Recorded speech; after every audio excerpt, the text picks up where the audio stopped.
Welcome guys, it's Jack here from Ginger Bets, and this week I'm previewing the Butterfield Bermuda Championships taking place at Port Royal Golf Club in Bermuda itself. Who will lift that trophy come Sunday evening? Well, stay tuned, because in the next 5 minutes I'm going to be breaking down the course, looking at the key skill sets required and bringing you those all-important outright selections exclusively to sportspub.com.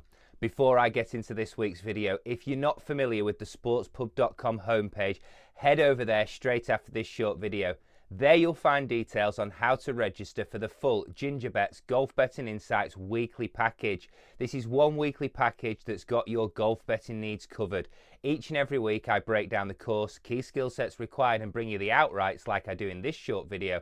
In addition to that, there's the best outsiders to consider. There's the top 20 markets, there's a first round leader, the 3-ball, the 2-ball action. Your golf betting needs covered every single week. It's going to save you time, it's going to make you more informed, and it's going to point you in the direction of plenty of winners. So head over to sportspub.com straight after this video. But this week it is the Butterfield Bermuda Championships. Let's get into it with the course itself and those key skill sets before revealing those all-important outright selections. So the course this week, a par 71, less than 7,000 yards in distance. That is really short by PGA Tour standards. We've seen winning scores at this event of -15 all the way through to 24 under par in 2019. So if the wind doesn't blow this week, and that is the main defense of this course, then expect to see some super low scoring. So we've broken down the key skill sets as we always do here at Ginger Bets. Let's get to it with the 5 of them. Well, on a course with little to no data, just 3 years of data to look at, and ShotLink hasn't been present, we're going to start with tee to green performance of recent times. That's the foundation of all good golf, off the tee box and with the iron play, and then around the green. Tee to green performance will be the foundation of our research this week. I then want to look at strokes gained approach play data over the last 24 rounds. Quite simply, on low scoring events, you're going to have to be dialed in with those irons, hit it close time and time again, and give yourself plenty of birdie luck. So I want players on side that have shown me that they're dialed in with their irons right now. I then want to look at par 4 scoring, and in addition to that, I'm going to narrow it down a little further, 350 to 400 yards. The reason being 6 holes each day fall in this range. I want players on side who dominate those short par 4s.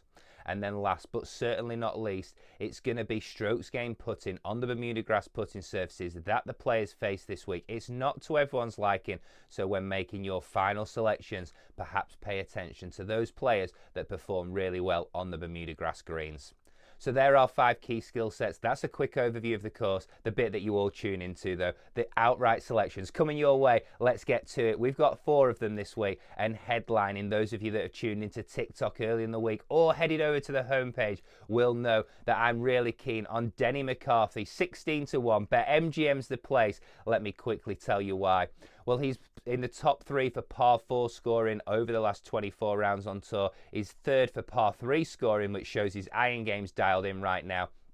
And in addition to that, if we narrow it down into that 350 to 400 yard range, he sits 2nd on the PGA Tour for par 4 scoring.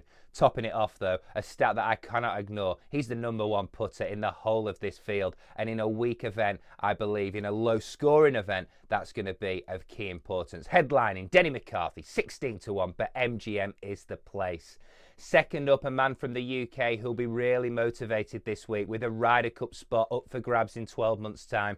He's an accurate driver of the ball, and that's going to pay dividends on this layout.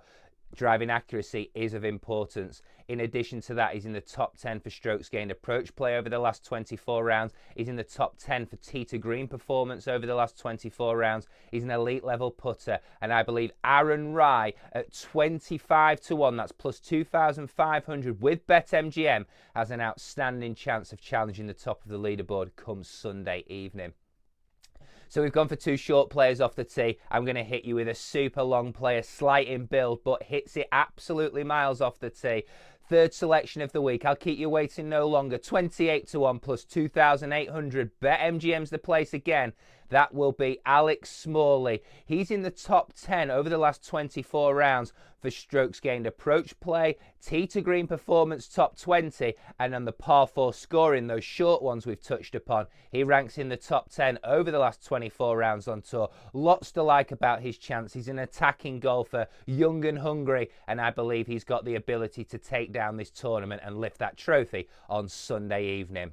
So we've got 3 towards the top of the board. I'm going to leave you with one really speculative play. We've backed him previously. Those that have tuned into Sports Pub earlier on this season will know that I've been keen on Chesson Hadley, 66 to 1 this week.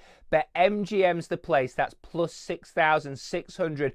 BetMGM, where's you going to get your odds? Let me quickly tell you why. I cannot ignore him this week. He's in the top 20 for strokes gained tee to green performance over the last 50 rounds on tour. He's in the top 10 for the par 3 scoring over the last 24 rounds on tour, which shows you that his iron game's dialed in, his long game's dialed in. He's gained strokes in 6 of his last 7 events approach play, 8 of his last 10 with the flat stick. If he can gain strokes with his approach play and the flat stick this week, it's hard to see him not challenging the leaderboard, or the top of it come Sunday, should I say, and he's at really lucrative odds. So they're my 4 for the week. That's a breakdown of the course. That's the key skill sets required. Good luck with all your selections this week, and before I leave you, don't forget, head over to sportspub.com and check out the full Ginger Bets Golf Betting Insights weekly package. Bye from me.